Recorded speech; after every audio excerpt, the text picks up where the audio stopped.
সুপ্রিয় দর্শক, স্বাগত এই সময়। আমি ফখরুল আলম কাঞ্চন আপনাদের সঙ্গে আছি। আজ আমরা এই অনুষ্ঠানে কোভিড পরিস্থিতি, বিশেষ করে ঈদ পরবর্তী ঈদ ফেরত ঢাকায় পোশাক শ্রমিকদের যাত্রা, লকডাউনের মধ্যেই পোশাক কারখানা খুলে দেওয়া, শিল্প কারখানা খুলে দেওয়া এবং ডেল্টা ভেরিয়েন্ট নিয়ে কথা বলব। এই জন্য আমরা তিনজন অতিথিকে আমন্ত্রণ জানিয়েছি। আমাদের সঙ্গে আলোচনা করতে স্টুডিওতে উপস্থিত আছেন সিনিয়র সাংবাদিক জনাব এম.এ. আজিজ, আছেন বাংলা ট্রিবিউনের হেড অব নিউজ জনাব মাসুদ কামাল, এছাড়াও অনলাইনে আমাদের সাথে যুক্ত হয়েছেন কলামিস্ট ও অণুজীব বিজ্ঞানী ডক্টর শোয়েব সাঈদ। আপনাদের তিনজনকে স্বাগত জানাচ্ছি এনটিভিতে। আমি ডক্টর শোয়েব সাঈদ আপনাকে দিয়ে শুরু করতে চাই। আপনার কাছে আমরা জানতে চাইব যে এই যে অনেক কথা হয়েছে ডেল্টা ভেরিয়েন্ট নিয়ে, আজকে আইসিডিডিআরবির একটি গবেষণা প্রকাশিত হয়েছে আমাদের স্থানীয় পত্রিকায় এবং সেখানে বলা হয়েছে যত রোগী এখন পাওয়া যাচ্ছে করোনায় আক্রান্ত তার শতভাগই ডেল্টা ভেরিয়েন্টে। তো এ ব্যাপারে আমরা জানতে চাচ্ছি আসলে কি এই ভেরিয়েন্টটা কি ব্যাপকভাবে একেবারে ভয়ানকভাবে আমাদের সামনে আসলো কিনা। ডক্টর শোয়েব সাঈদ, আপনার কাছে শুনতে চাই। জি, ধন্যবাদ কাঞ্চন ভাই, ব্যাংক টিভিকে ধন্যবাদ। আজকে আসলে আমরা খুব একটা কঠিন পরিস্থিতির মধ্যে দিয়ে যাচ্ছি। আপনারা উহানের যখন 2020 সালে, আসলে তো 2019 সালেই আপনার উহানে ভাইরাসটি ধরা পড়েছিল শেষের দিকে। এখন একের পর এক ভেরিয়েন্টের আবির্ভাব এবং দাপটে সংক্রমণের দৃশ্যপট থেকে আপনার নিখোঁজ হয়ে গেছে উহানের আদি ভাইরাসটি। এখন অনেকগুলো ভেরিয়েন্ট আপনারা জানেন, alpha, beta, gamma, delta. Alpha যেটি আপনার ইউকে ভেরিয়েন্ট ছিল, এগুলো আগে দেশের নাম হয়তো এখন আপনার কি বলে ডিসক্রিমিনেশনের একটি সমস্যা, ফলে নামগুলো তারা কোড দিয়ে করেছে। বিটা দক্ষিণ আফ্রিকান ভেরিয়েন্ট এবং গামা যেটা ব্রাজিল ভেরিয়েন্ট এবং সর্বশেষ আমাদের ডেল্টা ভেরিয়েন্ট। এই চারটি মূলত এখন বলা হচ্ছে ভেরিয়েন্ট অফ কনসার্ন। সিডিসির একটি গাইডলাইন আছে, সেখানে কিছু ভেরিয়েন্ট, ভাইরাস মানেই আপনার মিউটেশন মানেই ভেরিয়েন্ট। ভাইরাস থাকলে ভেরিয়েন্ট হবে, মিউটেশন হবে, এটা অবভিয়াস, এটা একটা ন্যাচারাল ফেনোমেনন, কাজে এ থেকে বের হওয়ার কোনো সুযোগ নেই। কিন্তু ভেরিয়েন্টটি খারাপ কি ভালো, অসংখ্য ভেরিয়েন্ট তৈরি হচ্ছে, অসংখ্য মিউটেশন হচ্ছে, কিন্তু যেগুলো কনসার্ন করছে এগুলোকে আমরা কনসার্ন বলছি, যেগুলো ইন্টারেস্টেড মানে বিপদ ডেকে আনতে পারে ওগুলো ভেরিয়েন্ট অফ ইন্টারেস্ট বলছি। আর কিছু আরেকটি আছে, সেটি হচ্ছে ভেরিয়েন্ট অফ হাই কনসিকুয়েন্সেস। আমাদের ভাগ্য ভালো, এখন পর্যন্ত আমরা সেটি দেখা পাইনি। আমি আপনাদের টকশোতে এইগুলো নিয়ে আগেও কথা বলেছি। এখন এই ভেরিয়েন্ট অফ কনসার্নের মধ্যে আপনার সবচেয়ে খারাপ অবস্থা তৈরি করেছে ডেল্টা ভেরিয়েন্ট, এবং এটি একটি খতরনাক ধরনের ভেরিয়েন্ট, এবং আমার আশঙ্কা আরো কিছু মারাত্মক মিউটেশন হলে এটি ভেরিয়েন্ট অফ হাই কনসিকুয়েন্সে উন্নীত হয় কিনা সে একটি আশঙ্কা তো আছে। এটির কারণ যেটি হচ্ছে যে এই ভেরিয়েন্টটি কিন্তু আপনার অক্টোবরেই ইন্ডিয়াতে ছিল, কিন্তু ইন্ডিয়াতে এটি আপনার সংক্রমিত হওয়ার বা ব্যাপক সংক্রমণের সুযোগটা পায়নি। কুম্ভ মেলা এবং ভারতের নির্বাচন সেই সুযোগ করে দিয়েছে। যত বেশি সংক্রমণ হবে তত বেশি আপনার কপি হবে ভাইরাসের, এবং তত বেশি মিউটেশন এবং ভেরিয়েন্ট বের হওয়ার সম্ভাবনা বেশি। ইন্ডিয়াতে আপনি জানেন যে দিনে 4 লাখ লোক সংক্রমিত হয়েছে, 4000 মারা গেছে, ম্যাসিভ একটি অবস্থা ইন্ডিয়াতে তৈরি হয়েছিল। ফলে এই ভেরিয়েন্টটি একটি অনুকূল পরিবেশ পেয়েছিল, যেটি ইউকেতেও পায়নি, আলফা, বিটা, গামা কেউই পায়নি, কিন্তু ইন্ডিয়ান ভেরিয়েন্টটি পেয়েছে। এখন এটি এমন একটা অবস্থায় এসেছে যে আপনারা অনেকদিন যাবত শুনছেন মিউটেশন। ইউকের ভেরিয়েন্টের একটি মিউটেশন ছিল, সেটাকে বলে N501Y। এই মিউটেশনটির কারণে ওটি সংক্রমণ সক্ষমতা বেশি ছিল এই মিউটেশনটি। এবং সাউথ আফ্রিকার যেটা আপনার বেটা ভেরিয়েন্ট, এটার ক্ষেত্রে আরেকটি মিউটেশন ছিল, যে মিউটেশনকে আমরা বলি E484K। এই মিউটেশন ছিল ভ্যাকসিনকে ফাঁকি দেওয়া, যার ফলে এক পর্যায়ে সাউথ আফ্রিকা অ্যাস্ট্রাজেনেকা ভ্যাকসিন তাদের দেশে অনুমোদন দেয়নি, তারা ফাইজার এবং মডার্না নিয়ে গিয়েছিল। এখন এই দুটি বিপজ্জনক মিউটেশন কিন্তু আমাদের আলফা ভেরিয়েন্টে নেই, কিন্তু তার বদলে আরো কিছু বাজে ধরনের মিউটেশন আলফা ভেরিয়েন্টে হয়েছে, যেগুলি আসলে অনেক কনসার্ন। এই পর্যন্ত যে ডেল্টা ভেরিয়েন্টে হয়েছে, ডেল্টার যে নাম যে B16172, এর জেনোমে 13 থেকে 17টি মিউটেশনের কথা বলা হচ্ছে, যার মধ্যে তিন ধরনের কম্বিনেশন হয়েছে: সংক্রমণ সক্ষমতা, আগ্রাসন আর ভ্যাকসিন ফাঁকি দেওয়ার। এই তিনটি আচরণকে উস্কিয়ে দেওয়ার মতো মিউটেশন এই ডেল্টা ভেরিয়েন্টে ঘটেছে, যার ফলে এটি এত বিপজ্জনক হয়ে উঠেছে। আমি আপনাদেরকে একটা এক্সাম্পল দিচ্ছি যে ডেল্টার লক্ষণ কিন্তু অন্যান্য ভেরিয়েন্টের তুলনায় আগে এবং দ্রুত প্রকাশিত হয়।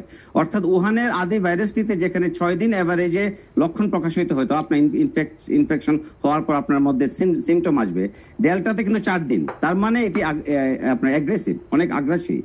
তারপরে ধরেন যে আলফার চাইতে, আলফা মানে ব্রিটিশ ভেরিয়েন্ট, তার চাইতে তার 1.5 গুণ বেশি সংক্রামক হচ্ছে ডেল্টা। আর উহানের আদি টাইপটির চাইতে ডাবল সংক্রামক হচ্ছে ডেল্টা।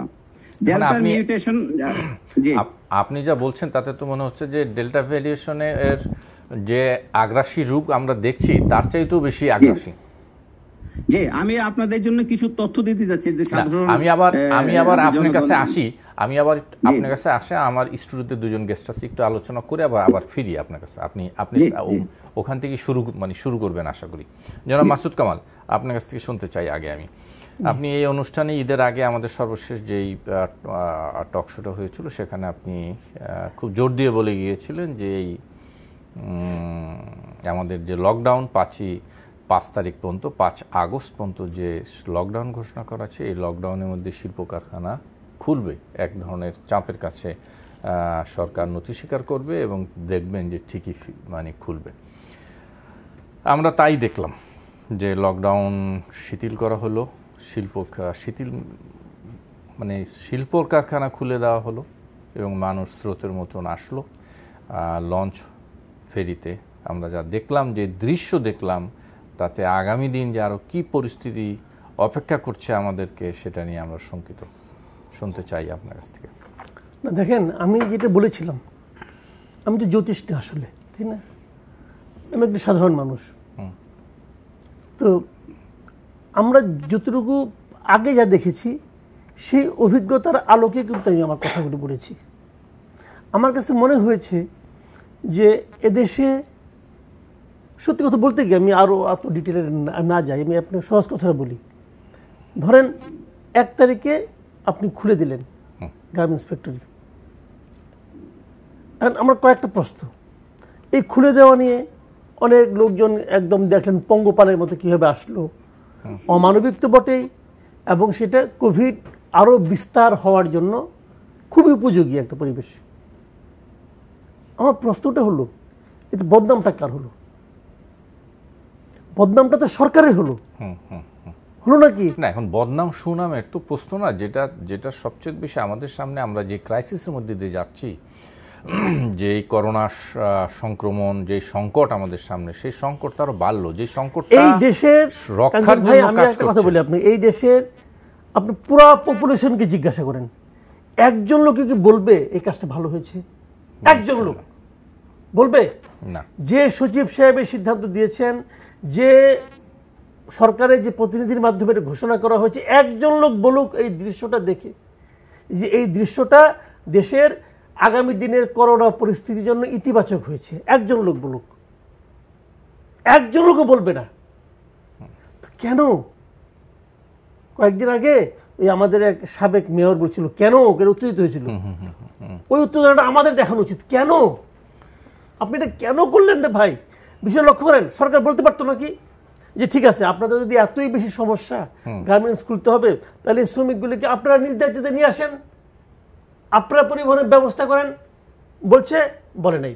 সরকার বলতে পারতো না যে এই শ্রমিকগুলো যে 1 তারিখে আসবে, আমরা এর আগে ম্যাঙ্গো ট্রেন করেছিলাম, ক্যাটেল ট্রেন করেছিলাম, তো এই ম্যাঙ্গো পিপলের জন্য একটা ট্রেন করতেন না? সেটা তো করতে পারতো, কিন্তু সবচেয়ে আমাদের কোনো কিছুই করলেন না। কইরা আপনি ঘোষণাটা বসে রইলেন 1 তারিখে কারখানা খুলবে, এবং কারখানা মালিকরা সবাইকে এসএমএস করছে। কিন্তু হ্যাঁ, সরকারি ঘোষণা দেওয়ার আগেই কিন্তু কারখানা মালিক এসএমএস করছে 1 তারিখে খুলবে। কেন করছে? কারণ তারা জানে তারা ওখানে যা বলবে এরা তাই মেনে নিবে। ওনারা যেরকম জানতো যা বলবে তাই মেনে নেবে, আমরা সাধারণ পাবলিকরাও জানতাম যে এই গার্মেন্টস ফ্যাক্টরি মালিকরা, এই দর্জি মালিকরা যা বলবে আমাদের ওখানে দায়িত্বে থাকা লোকজন তাই মেনে নেবে। সেই জ্ঞান থেকে আমি বলছিলাম যে বন্ধ রাখতে পারবে না, বন্ধ রাখার সে নিশ্চয়ই সেটাই দেখলাম। আমি তো যাই, এম এ আজিজ, একটু শুনতে চাই। আমরা দুটো জিনিস এখানে আলোচনায় এসছে। একটা হলো মানুষের ভোগান্তি, কষ্ট 2-3 গুণ ভাড়া দিয়ে তারা এসছে, আর পাশাপাশি সংক্রমণ যদি আপনি এই বাড়ার কথা বলেন তাহলে এর চাইতে আর কিভাবে সংক্রমণ বৃদ্ধি হইতে পারে, কোন প্রসেসে আমাদের আর জানা নেই। ধন্যবাদ আপনাকে। আপনি যে প্রেডিকশনটা করছেন তার চাইতে আমি বলছি, গতকালকেই বিশ্ব স্বাস্থ্য সংস্থা বলছে ডেল্টা ভেরিয়েন্ট 120টা দেশে অলরেডি সংক্রমিত হচ্ছে, এবং এদের যে মিউটেশনের পরে নতুন ভেরিয়েন্ট যেটা তৈরি হচ্ছে সেটা আরো অনেক বেশি ভয়ঙ্কর। সুতরাং এই ভেরিয়েন্টের জন্য সবাইকে সাবধান এবং হুঁশিয়ার হতে বলছে।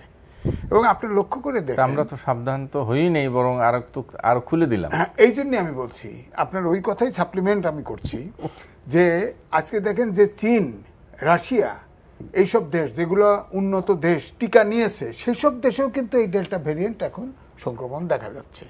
সুতরাং নতুন করে কিন্তু আমরা বড় ধরনের করোনার আঘাতের সামনে মুখোমুখি হচ্ছি। কিন্তু সেই সময়ে আপনি দেখেন আমরা এই একটা চাউর উঠে গেছে যে এই গার্মেন্টসের মালিকরা কি 5টা দিন সহ্য করতে পারতো না? কারণ বিজ্ঞানে তো বলে কমপক্ষে 14 দিন 21 দিন পর্যন্ত লকডাউন হলে আপনার ট্রান্সমিশনটা ব্রেক করা যায়। আপনি সেই 14 দিনটা পৌঁছাতে দিলেন না। 5টা দিন কি হতো? এই 5টা দিন অপেক্ষা করলে অন্তত পক্ষে 14 দিনে আমরা পৌঁছাতাম। এই 5টা দিন আপনি ছাড়লেন না। এবং আপনি লক্ষ্য করেন, ভেরি ইন্টারেস্টিং হচ্ছে, ব্যবসায়ীদের যত প্রতিষ্ঠানগুলি আছে সবগুলো মিলে মন্ত্রী পরিষদের সচিবের সাথে দেখা করে এই ডিসিশনটা নিয়ে আসলো 1 তারিখ থেকে খোলা। এখন আপনি দেখেন পরিবহন মালিক থেকে বলা হয়েছে, দোকানদাররা বলে দিছে, ইন্ডাস্ট্রিরা বলে দিছে সবাইকে খুলে দিতে হবে। এবং আজকে আমি একটা জায়গায় সাধুবাদ জানাই যে অন্তত পক্ষে পলিটিশিয়ানদের কিছু ইনভলভমেন্ট হয়েছে। কয়েকজন মন্ত্রী, কয়েকজন প্রতিমন্ত্রী, কয়েকজন আমলা, এমনকি আর্মি, পুলিশের প্রধান, আর্মির হয়তো প্রিন্সিপাল সেক্রেটারি আর প্রিন্সিপাল অফিসার নাকি বলে উনি, সেকেন্ড ম্যান, আর তারা উপস্থিত ছিল। সবাই সম্মিলিতভাবে আবার বলছে এটা হলো একটা দিক, অর্থাৎ সবাই সম্মিলিত প্রচেষ্টা আমি বলবো। কিন্তু তারা বলেছে এই যে বিধিনিষেধ এটা আরো 1 সপ্তাহ বাড়ানো, তবে আরো কিছু শিথিল করতে হবে। লাভটা কি? আমরা কোথায় যাচ্ছি? অর্থাৎ এখন যে আমি বলবো, আমি যদি বলি আসলে কি সরকার এই করোনা মোকাবেলার জন্য যে প্রচেষ্টাগুলি নেওয়া দরকার এই প্রচেষ্টাগুলো কি নিয়েছে? 1। 2, করোনা মোকাবেলায় যেসব সরকারি প্রতিষ্ঠানগুলি বা মিনিস্ট্রি যৌথভাবে প্রচেষ্টা চালানো উচিত সেটা কি নিয়েছে? না, প্রচেষ্টা তো আমরা দেখছি, প্রচেষ্টা যে নেওয়া হয়নি তা নিশ্চয়ই বলা যাবে না, সেটা বলা যাচ্ছে। ধরেন আমি বলি, এই যে লকডাউনটা যেটা এখনো যে চলছে, বিধিনিষেধ একটু শিথিল করা হলো, এটা ঘোষণাটা কে দিলেন? মন্ত্রিপরিষদ সচিব।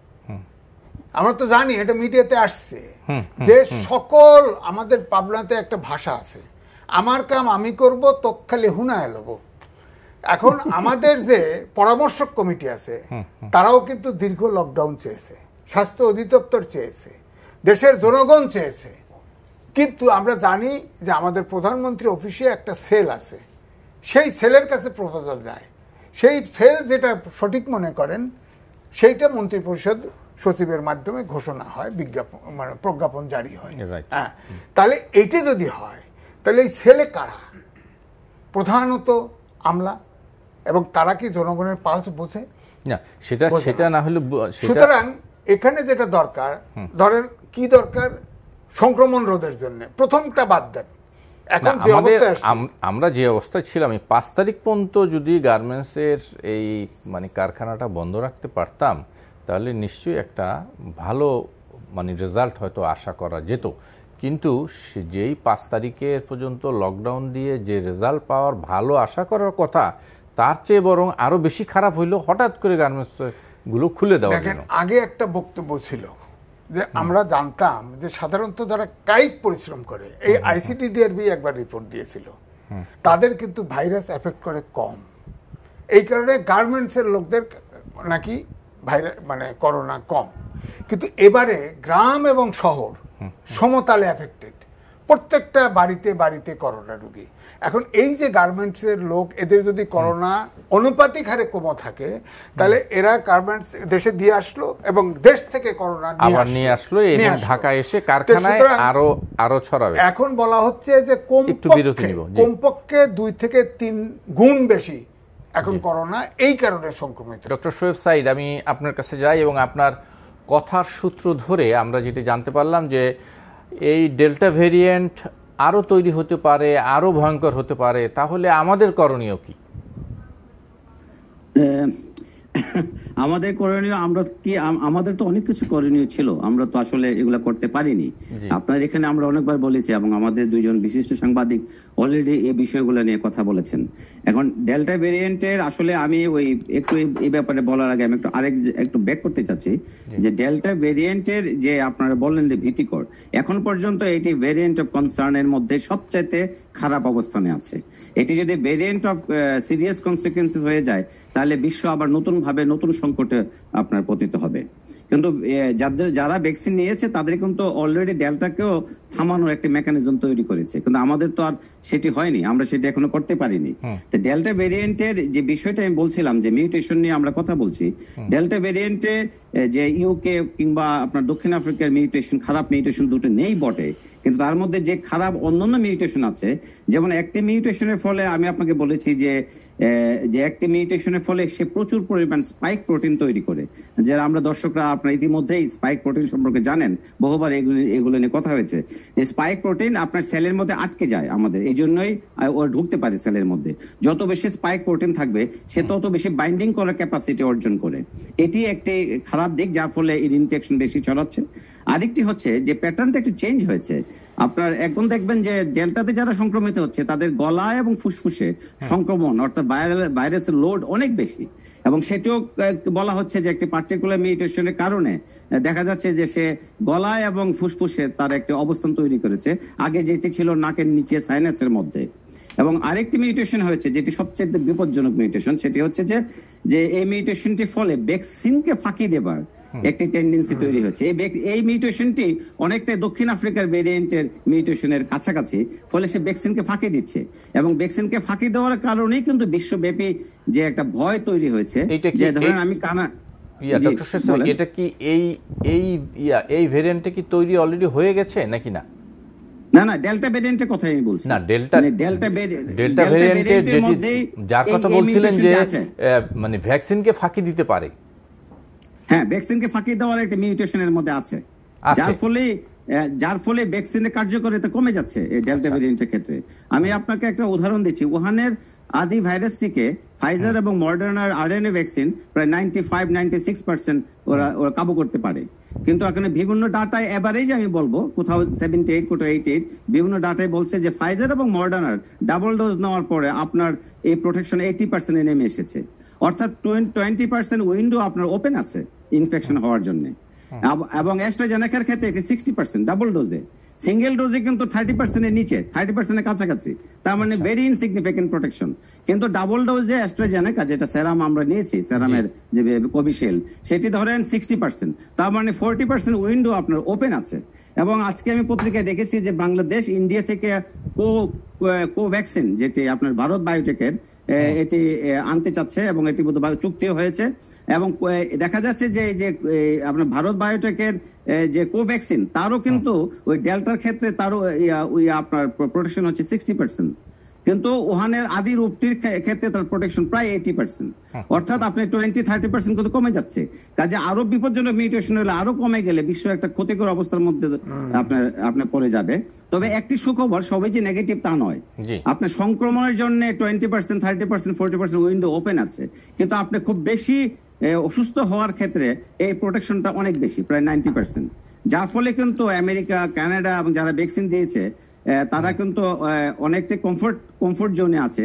যদিও আপনার সিডিসি বোধহয় খুব শীঘ্রই ঘোষণা করতে চাচ্ছে যে আমেরিকাতে আপনি জানেন ডাবল ডোজ ভ্যাকসিনেশন 50% হয়ে গেছে, অর্থাৎ 50% পপুলেশন তারা অলরেডি ভ্যাকসিনে আওতে এসেছে। বাকিটা একটু কঠিন, কারণ ট্রাম্পের এরিয়াতে আসলে ভ্যাকসিন ওইরকম ভাবে নিচ্ছে না, ভ্যাকসিন হেজিটেন্সি কাজ করছে। যার ফলে আমেরিকাতে যেটা হচ্ছে, আমেরিকাতে নতুন ইনফেকশন মূলত সবই ডেল্টা। আপনারা বলছিলেন 90% বাংলাদেশের আইসিডিডিআরবি বা আইসিডি এর যে রিপোর্টে, এটি সারা বৈশ্বিক অবস্থায় তাই। কানাডাতে 97% নতুন ইনফেকশন ডেল্টা, যুক্তরাজ্যে ইউকেতে 95% নতুন ইনফেকশন ডেল্টা, যুক্তরাষ্ট্র তাই। ফলে যারা ভ্যাকসিন নেয় নাই তাদেরকে বলা হচ্ছে this is the pandemic for unvaccinated people. যারা ভ্যাকসিন নেয় নাই তাদের জন্য এটা প্যান্ডেমিক, যারা ভ্যাকসিন নিয়েছে তারা সামহাউ প্রোটেক্টেড, অ্যাটলিস্ট খারাপ অবস্থায় যাবে না। মৃত্যু হয়তো কম হবে, মানে ভ্যাকসিনেটেড যারা তাদের সংক্রমণ হয়তো হবে, কিন্তু মৃত্যুর আশঙ্কা কম, তাই তো বলছেন আপনি? মৃত্যু এবং সিরিয়াস হসপিটালাইজেশন আশঙ্কা কম। জি, নিশ্চয়ই। আমি আপনার কাছে আবার আসি ডক্টর সাইদ, আবার ফিরি, একটু শুনে আসি জনাব এম এ আজিজ। এই ভেরিয়েন্টের কথা বলা হচ্ছে, আমরা তো দেখলাম এখন, আগে একসময় ছিল শুধু শহরেই ছিল, এটা শুরু হলো চাপাই থেকে ডেল্টা ভেরিয়েন্ট, যেটা ভারতীয় ভেরিয়েন্ট বলা হচ্ছে, ওই সীমান্ত জেলাগুলোকে লকডাউন করা হলো, কিন্তু তারপরও সেটা আর রক্ষা হয়নি। এখন এমন অবস্থা হয়েছে যে গ্রামে এক সময় ছিল না, এখন গ্রাম থেকে আবার শহরে আসছে। না দেখেন, ইংরেজিতে তো কথাই আছে, prevention is better then cure. আমাদের এই প্রিভেন্ট করার সুযোগ কিন্তু কয়েকটা মিস করছি, ফার্স্ট ওয়েভেও করছি, সেকেন্ড ওয়েভেও করছি, এখন মনে করা যায় এটা থার্ড ওয়েভ। আমরা দুই জায়গায়, ধরেন এই যে ডেল্টা ভেরিয়েন্ট, ভারতের আমাদের প্রায় 4,500 আপনার বর্গ কিলোমিটার হচ্ছে বর্ডার, সীমান্ত। এর ভিতরে কিন্তু 1/4 আপনার ওপেন আছে, অর্থাৎ নদী, আর বাকি তো তারকাটা দিয়ে ঘিরে ফেলা হয়েছে। আর হলো বর্ডার পোর্টগুলি, আমরা পোর্টগুলোতে হেলাফেলা করলাম, টোটালি বন্ধ করতে পারলাম না। ভারত থেকে ট্রাকে ড্রাইভারটা ঢুকলো, সীমান্ত এলাকায় হাটও বসেছে, আমরা দেখেছি। তো এইটা প্রথমে চাঁপাইনবাবগঞ্জে ঢুকলো, এর থেকে শুরু হলো বর্ডারে। প্রধানমন্ত্রী তখনই কিন্তু নির্দেশ দিয়েছে, আমার স্পষ্ট মনে আছে, যে জানুয়ারির 2 তারিখে তিনি নির্দেশ দিলেন যে যত টাকা লাগে দিব, কিন্তু সীমান্ত এরিয়ার যতগুলো জেলা আছে সব জেলায় করোনা মোকাবেলার জন্য যত সুবিধা, আইসিইউ থেকে শুরু করে অক্সিজেন থেকে মেশিনপত্র যা লাগে সব কিনো। বিশ্বাস করেন, একটাও কেনা হয় নাই। স্বাস্থ্য অধিদপ্তর বলল যে এইটা ইনস্টল করতে যে ম্যান পাওয়ার তাদের কাছে তার নাই। এটা হলো ব্যাখ্যা। তো এখন সারা দেশে এভারেজে কম বেশি 32% সংক্রমণ, অর্থাৎ আমরা 3 জনের ভিতরে উপসর্গ নাই, একজনের করোনা থাকার কথা হিসাব। সেটা বিবিসিও তাই বলেছে, এটা সরকারি হিসাবও তাই। হ্যাঁ, সরকারি হিসাবও তাই। আজকে 29, মানে আজকে 29.91%। কিন্তু এই যে মৃত্যুর সংখ্যা, আক্রান্তের সংখ্যা যেটা বলা হচ্ছে স্বাস্থ্য অধিদপ্তর, এর সাথে পুরোপুরি আমি দ্বিমত। কারণ হচ্ছে আমাদের তো টেস্টই হচ্ছে না। গ্রামের প্রত্যেকটা প্রায় ফ্যামিলিতে আপনার ঠান্ডা, জ্বর ইত্যাদি আছে। তারা এখনো কিছু লোক মনে করে যে আমার জেলায় প্রত্যন্ত গ্রামে আপনার আত্মীয় আছে, জিজ্ঞেস করলাম তার ফ্যামিলিতে জ্বর চলে, কিন্তু করোনা মনে করতেছে না, তারা ডাক্তারের কাছে যেতে পারছে না। মনে করলেও তারা, মানে তাদের তো কোনো ব্যবস্থা নাই। এখন তারা একমাত্র ভিতর থেকে রাজশাহী হসপিটাল ছাড়া চিকিৎসার ব্যবস্থা নাই, তো কোথাও। যার ফলে সব থেকে উন্নত চিকিৎসার জন্য সব ঢাকা সরে আসছে, এবং ঢাকার মৃত্যুর হার, যা মৃত্যু হচ্ছে তা গ্রামের লোক সংখ্যা বেশি। এবং এখন ঢাকা শহরে মৃত্যুর সেইগুলো গণনা করে ঢাকা শহরে এখন সবচাইতে হটস্পট হয়ে গেছে। বাংলাদেশের জেলা হিসাবে ঢাকা এখন হটস্পট। তো সুতরাং আমাদের পুরোটা জেলা, অর্থাৎ সারা দেশ এখন হটস্পট। আপনি ঢাকাকে যে রক্ষা করতে চেয়েছিলেন, সেটা আর না, কোনো আলাদাভাবে আর কোনো জেলা রক্ষা করার সুযোগ নাই। সব জায়গায় সংক্রমণ অলমোস্ট, মানে ওই বিশ্ব স্বাস্থ্য সংস্থার স্ট্যান্ডার্ড অনুযায়ী সবাই আমরা হাই রিস্কে আছি। তো এখন যেটা দরকার ছিল, যেমন টিকা, আমরা টিকা প্রত্যেক দিন টিকার খবর দেওয়া হচ্ছে, কিন্তু টিকার সংখ্যা কিন্তু নাই। আপনার বলা হয়েছে যে 14 তারিখ থেকে 7 তারিখ থেকে 14 তারিখের মধ্যে 1 কোটি ডোজ টিকা দেওয়া হবে। 1 কোটি ডোজ টিকা কোথায়? আসবে নাকি, ডিসেম্বরের পরে নাকি 10 কোটি ডোজ টিকা আসবে, এটা সব আসবে, সব ফিউচার টেন্স। সুতরাং 10 কোটি ডোজ যদি টিকা ডিসেম্বরে আসে, আমার এখন হলো আপনার অগাস্ট, আমি এই কয়েকদিন বাঁচবো কি করে? টিকার পরে আসেন স্বাস্থ্যবিধি মানা, আমি কি মানাতে পারছি? স্বাস্থ্যবিধি তো দূরের কথা, আপনি একদম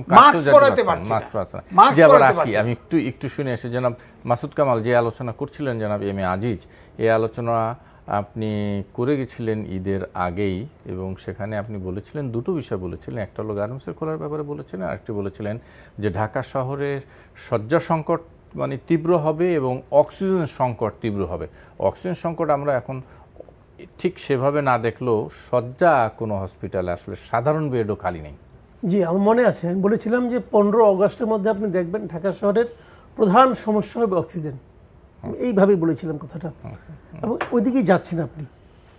আর হয়তো 12-13 দিন আছে আপনি ওইদিকেই যাচ্ছেন। দেখেন আজিজ ভাই কিন্তু স্পষ্ট করে বললেন, আমি আরো স্পেসিফিক করে বলি আপনাকে, 2000 সালের জুন মাসে মাননীয় প্রধানমন্ত্রী অর্ডার দিলেন যে প্রত্যেকটা জেলা শহরে আইসিইউ স্থাপন করতে হবে। উনি যে কথাটা বললেন যে স্বাস্থ্য মন্ত্রণালয় বলল লোকবল নাই, লোকবল নিয়োগ করলেন না কেন আপনি? এখন এক বছর আমি বললাম যে গত এক বছরে এই 2020-এর জুন থেকে 2021-এর জুন পর্যন্ত এক বছর আপনি সময় পেয়েছেন, আপনি লোকবল নিয়োগ করলেন না কেন? কেন মানে করে নাই এরকম একটি কথা বলা হচ্ছে যে যেহেতু সংক্রমণ 5 চলে গেছিল, 5-এর নিচে ভাই 5-এ যাক আর 2-এ যাক, শূন্যতে যাক, আপনি আমার কথা শুনেন, আইসিইউ কি খালি করোনার জন্য লাগে? না, তার জন্য লাগে যে কোনো প্রধানমন্ত্রীর চেয়ে বাংলাদেশে মাননীয় প্রধানমন্ত্রীর চেয়ে ক্ষমতাবান লোক কে আছে দ্বিতীয়টা বলেন? কেউ নাই, দৃশ্যতে কেউ নাই। উনার আদেশ, উনার বক্তব্য যে জেলা পর্যায়ে প্রত্যেকটা জেলায় আইসিইউ করতে হবে, প্রতিষ্ঠা করতে হবে, করা হয়নি তো। তার মানে হলো এখানে আরো ক্ষমতাধর কেউ আছে যারা মনে করে যে মাননীয় প্রধানমন্ত্রীর আদেশ অমান্য করলে কোনো সমস্যা হয় না। ঘটনাটা একদম সহজ ব্যাখ্যা, একটা অন্য ব্যাখ্যা আমি যাবো না ভাই, আমি সাধারণ মানুষ, আমি এইভাবে ব্যাখ্যা না, সেভাবে ব্যাখ্যা নিশ্চয়ই আছে, কিন্তু আমি বলছি এখন শয্যা সংকট যে শহরের যে অবস্থা হলো বিশেষ করে রাজধানীতে, সেটা নিয়ে কি বলবেন? সেটা কি বলবো এবার হবে, এটা 2 দিন পরে দেখবেন যে ওই দিন একটা ছবি দেখলাম যে স্ত্রীকে পিঠে বেঁধে নিয়ে যাচ্ছে এক হাসপাতাল থেকে আরেক হাসপাতালে ঘুরতে। দেখেন কতটা ভয়ঙ্কর। উনি পত্রিকায় দেখেছেন, আগের দিনে স্বাস্থ্য অধিদপ্তর বলেছে যে ওই হাসপাতালে 80-70টা শয্যা খালি আছে, যে দেখে নাই রোগী চলে আসছে, রোগী চলে আসে নাই। ঘটনাটা কোথায়? পরে ব্যাখ্যা দিতে স্বাস্থ্য অধিদপ্তর যে ওটা 24 ঘন্টার আগের ফিগার। এটা কি ডিজিটাল বাংলাদেশটা? 24 ঘন্টা আগের ফিগার দেওয়া লাগবে কেন? কেন দেওয়া লাগবে? আপনি দেখেন, আপনি একটা প্লেনে এক জায়গায় যাবেন, ট্রেনে এক জায়গায় যাবেন, ডিজিটালি টিকিট কিনতে গেলে আপনি ক্লিক করার সঙ্গে সঙ্গে জানেন টিকিট আছে কি নাই। তাহলে আমি শয্যাটা কেন জানতে পারি না? আপনি ওখানে এক ভদ্রলোক বসে বসে ব্রিফ করবে, ওই ব্রিফিং শুনে আমাকে লিখতে হবে। সেই ব্রিফিং করবে কি আগের দিনের তথ্য, 24 ঘন্টা আগের তথ্য। এই ব্রিফিং কি অর্থ আছে? আপনি ডিজিটাল করে দেন। আমি বাসার থেকে রুগীটা নিয়ে বের হওয়ার সময় আমি এখনই জানতে চাই আমি কোথায় যাব। আপনি তো স্বাস্থ্য অধিদপ্তর সেই কাজটাই করতে পারেন নাই, কেন পারলেন না? আপনি বলে দিতেন আপনি এই ওয়েবসাইটে যান, যে ক্লিক করেন, জানতে পারবেন কোন হাসপাতালে কতগুলো আসন আছে। তাহলে তো আমার প্রিয়জনকে আমার পিঠে বাইকে উঠে আমার এই হাসপাতাল থেকে ওই হাসপাতালে ঘোরাঘুরি করতে হয় না। তো বিষয়টাই জানেন, একটা ফান করতেছে, মানুষের জীবন নিয়ে এরা ফাইজলামি করে। এই লোকের ট্র্যাজেডি, এই লোকগুলিকে আমরা বেতন দিয়ে পুষি, আমাদের টাকায় চলে, আমাদের টাকায় বাহাদুরি করে, আমাদের টাকায় মিথ্যা কথা বলে। না, নিশ্চয়ই আমার মনে হয় যে এই আলোচনা, আমাদের লিমিটেশন গুলো তো আলোচনা করতে হবে, যে আমাদের গুরুত্ব দেয় না, মানুষের জীবনকে গুরুত্ব দেয় না, ওনারা খোদ প্রধানমন্ত্রীর আদেশকে মতো গুরুত্ব দেয় না। ডক্টর শোয়েব সাঈদ, আপনার কাছে আবার একটু যাই আমি। আপনি ডেল্টা ভ্যারিয়েন্ট নিয়ে আলোচনা করছেন, এই আলোচনাটা একটু দীর্ঘ হবে আমি জানি, তারপরও এর সাথে যদি আরেকটু বিষয় আপনার দৃষ্টি আকর্ষণ করি, সেটা হলো যে ঢাকা শহরে ডেঙ্গু পরিস্থিতি। আমরা লক্ষ্য করছি যে প্রতিদিনই ডেঙ্গুর প্রকোপ বাড়ছে এবং ডেঙ্গু আক্রান্ত হয়ে মানুষ হসপিটালে আসছে। এবং আরেকটি যেটা খুবই মানে সিগনিফিক্যান্ট, যেটা খুবই আমাদের আশঙ্কাজনক বিষয়, যেটা বিশেষজ্ঞরা বলছেন যে অনেকে ডেঙ্গুতে আক্রান্ত হয়ে মানে করোনা মনে করে করোনা হসপিটালে যাচ্ছে। তো আপনি এই যে যদি কেউ ডেঙ্গুতে আক্রান্ত হয় অথবা করোনা আক্রান্ত এবং ডেঙ্গু আক্রান্ত দুটোই আক্রান্ত হয়, তাহলে কি অবস্থা হবে? জি ধন্যবাদ। আপনার ডেঙ্গুতে আক্রান্ত হওয়ার পর যদি কি করোনা আক্রান্ত হয়, সেটা আসলে মানে খুবই বিপজ্জনক। মানে ওই লোকটাকে ফিরিয়ে আনা খুব কঠিন হবে। কারণ আপনার ডেঙ্গুর ম্যানেজমেন্ট তো আসলে করোনার মতো না। ডেঙ্গুর ম্যানেজমেন্ট আপনার পরিষ্কার পরিচ্ছন্নতা, জমে থাকা পানি। এখন বোধহয় বাংলাদেশে বর্ষাকাল, ছাদের এখানে সেখানে জমে থাকা পানিতে বাড়ে। জি হ্যাঁ, উপদ্রুততা বাড়ে। সেটা তো ধরেন ডেঙ্গু নিয়ে তো দীর্ঘ কয়েক বছর যাবত আলোচনা হচ্ছে। সিটি কর্পোরেশন গুলোকে ঠিক মতো নিয়ন্ত্রণ করতে পারছে, বা আমরা সিটি কর্পোরেশন বাদ দেন, আমরা নিজেরা কি সচেতন ভাবে বাসার মধ্যে জমে থাকা পানি পরিষ্কার করতে পারি না। কিন্তু ফুলের টবের নিচে যে পানিগুলো জমে থাকে, সেগুলো ডেঙ্গুর একটা ভয়াবহ উৎস। এখন বাংলাদেশে তো ছাদ বাগান করার একটি ট্রেন্ড চালু হয়েছে। এটা তাতে সমস্যা নেই, কিন্তু সেটা তো পরিষ্কার পরিচ্ছন্ন রাখতে হবে, ম্যানেজ করতে হবে। এখন ডেঙ্গু একটি মানে ধরেন খুবই কষ্টকর একটি অসুস্থতা, এবং ডেঙ্গু নিয়ে যদি কেউ করোনায় আক্রান্ত হয়, করোনা তো ডেঙ্গুর উপস্থিতিতে আপনাকে মাফ করবে না, সে সুযোগ পেলে আপনাকে অ্যাটাক করে বসবে। তো ওই লোকটিকে ফিরিয়ে আনা আসলে খুব কঠিন। মানে এই জন্য দেখবেন যে করোনার ক্ষেত্রে যারা বিভিন্ন ধরনের অসুস্থতা, যারা ক্যান্সার পেশেন্ট কিংবা সিরিয়াস অসুস্থ, ইভেন সিম্পল ডায়াবেটিস যেটা বিপুল সংখ্যক লোকের আছে, থাকলেও করোনা ম্যানেজমেন্টে কিন্তু একটু ভিন্নতা আছে। সাবধানে তাদেরকে টেক কেয়ার করা হয় এবং তাদের ভ্যাকসিনেশনের তাদেরকে আওতায় আগে আনা হয়। তো এখন ধরেন ডেঙ্গু এবং করোনা দুইটা থাকলে আসলে এটা খুবই কঠিন একটি পরিস্থিতি। আমরা আসলে এই পরিস্থিতিটি কল্পনা করতে চাচ্ছি না। এটা একটি কষ্টকর একটি বিষয়ে দাঁড়াবে, এবং এটি থামানো এখন ধরেন যে সারা বিশ্বে করোনা পরিস্থিতি স্বাভাবিক স্বাস্থ্য ব্যবস্থাকে বিপর্যস্ত করে দিয়েছে। ক্যান্সার পেশেন্টরা আমরা করোনায় যদি ধরি যে করোনায় 40 প্রায় 40-42 লক্ষ লোক সারা পৃথিবীতে মারা গিয়েছে। কিন্তু আপনি যদি স্ট্যাটিস্টিক্স নেন, করোনার কারণে বিনা চিকিৎসায় ক্যান্সার, হৃদরোগ, বিভিন্ন চিকিৎসায় মারা গিয়েছে তার চেয়ে বেশি। এবং সিরিয়াস কনসিকুয়েন্স মেডিকেল ব্যবস্থার উপর যে চাপ সৃষ্টি হচ্ছে করোনার ফলে, সবগুলো হাসপাতাল ধনী গরিব নির্বিশেষে দেশগুলোতে হাসপাতাল ফ্লাডেড হয়ে গেছে করোনা রোগীতে। সেখানে তাদের অপারেশন বন্ধ, জরুরি অপারেশন বন্ধ, একেবারে মরণাপন্ন না হলে অপারেশন করতে চাচ্ছে না। এর ফলে বহু লোক মারা যাচ্ছে। এটি বাংলাদেশের ক্ষেত্রে যে মানে হচ্ছে, বিশেষ করে যেগুলো ডেডিকেটেড কোভিডের জন্য ডেডিকেটেড হসপিটালগুলোতে কিন্তু এখন রুটিন অপারেশন এবং চিকিৎসা ব্যবস্থাটা অনেকটা ব্যাহত হচ্ছে। আমি আবার আসবো ডক্টর সোহেব সাইদ, একটু শুনে আসি জনাব এম এ আজিজ। ডেঙ্গুর প্রকোপ কিন্তু এখন ভয়ানক।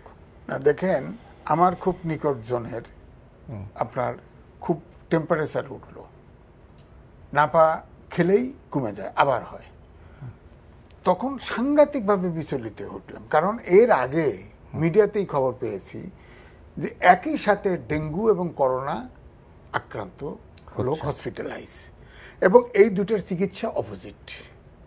সুতরাং দুটো যদি বললেন জনাব সোহেব সাহেব ডাক্তার, দুটো যদি এক ব্যক্তিকে ধরে তাকে বাঁচানো আসলেই কঠিন।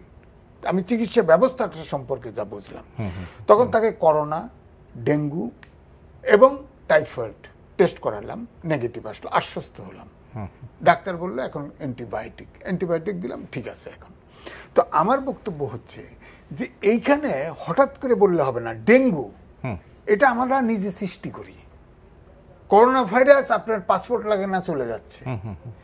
মশা আপনার কিউলেক্স মশা, হার্ডকিউলেক্স মশা, তো মশারও তো আপনার উত্তর থেকে দক্ষিণ যেতে পাসপোর্ট লাগে না। কিন্তু মশা দমন করার এই যে স্বচ্ছ পানি এখন একটা ফ্যাশন হয়ে গেছে, প্রত্যেকটা বাড়ির বিল্ডিং এ ছাদ বাগান করছে। সেটা করুক, ছাদ বাগান করতে আপত্তি নেই, কিন্তু মশার 3 দিন প্রতি সপ্তাহে বা 3 দিন পর পর মানে পানি পরিষ্কার করলে তো কোনো মানুষ আপনি এভাবে বললে তো হবে না, মিশনারিজ কাজ করলে হবে না। কাউন্সিলর আছেন কেন, বিভিন্ন সেবা সংস্থা আসে কেন? এটা তো পরিষ্কার করতে হবে।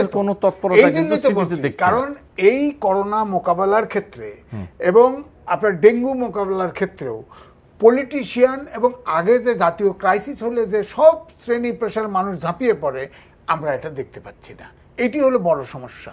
এখন ডেঙ্গু আপনি ইচ্ছে করলেই আপনি দেখেন, একটা দেখলাম যে 100 কোটি টাকা বছরে টার্ন আউট হয় কয়েলে, এবং এরা এই যে কীটনাশক আনা হয় মশা মারার জন্য, এই ওষুধে মশা মরে না।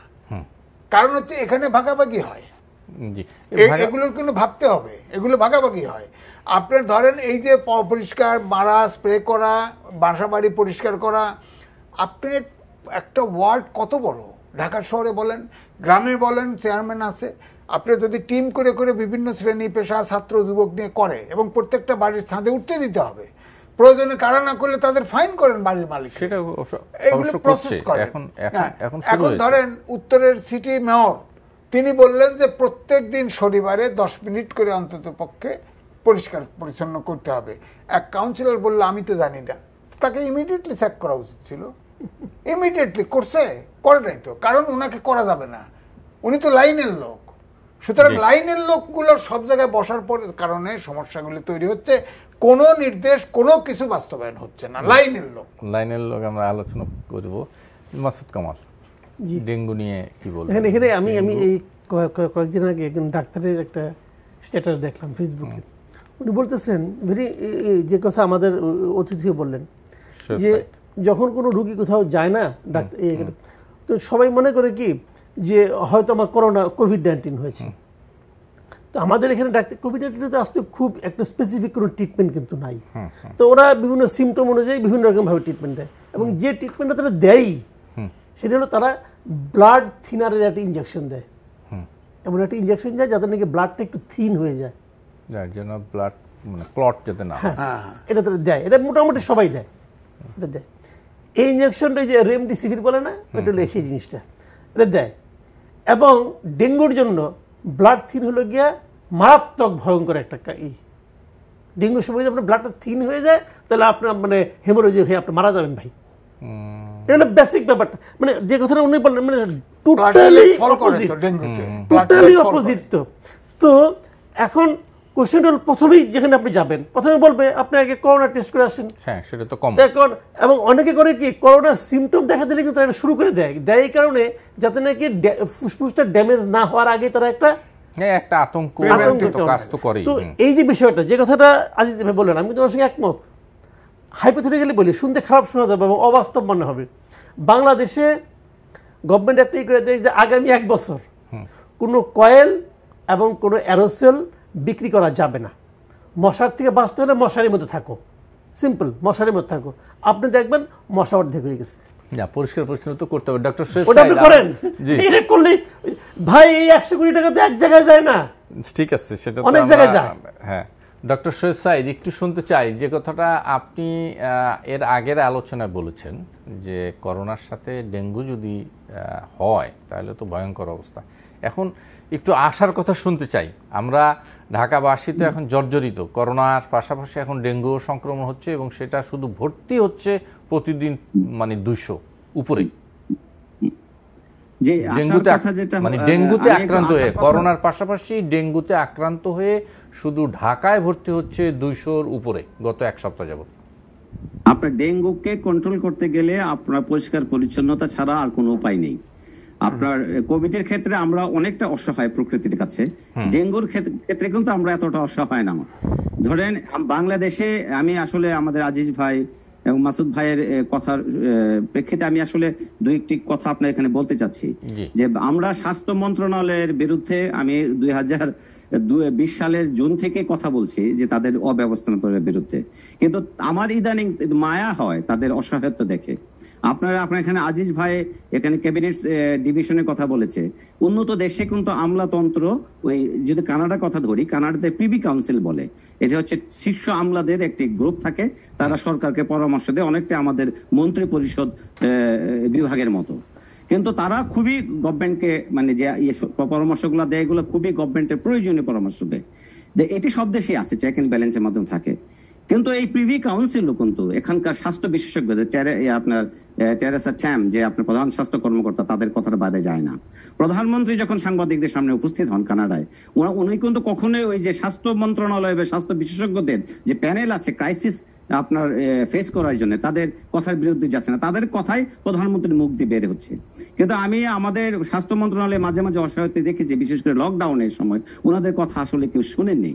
দেখা যাচ্ছে যে এখানে পিবি কাউন্সিল, যাদের ব্যুরোক্রেটদের, টপ ব্যুরোক্রেটদের একটি কমিটি, তারাও কিন্তু স্বাস্থ্য মন্ত্রণালয়ের কথা বাইরে যাচ্ছে না।